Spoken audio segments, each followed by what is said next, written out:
In this example, we will create a DrakkarAction whose purpose will be to enable or disable a renderer. Select Assets, Create DrakkarAction from the menu. The new DrakkarAction will reside in the My namespace, and its name will be My Action.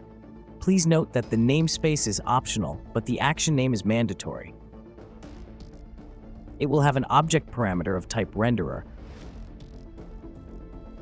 which we will call renderer, and a bool parameter, which we will call enable.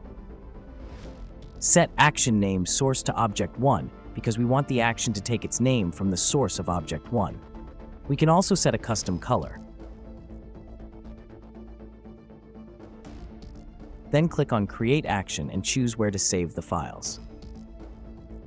After creation, we will get two files, the script and an asset that reflects the creation parameters we set. Please note, it's always possible to modify the parameters later. This is the code generated by the system.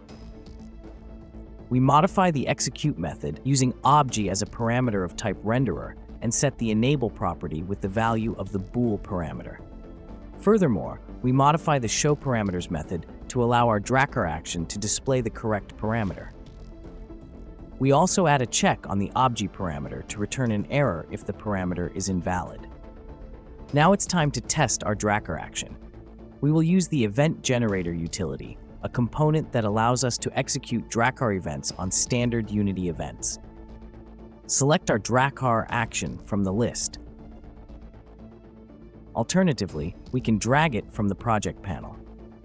Activate our event and select the renderer we want to control.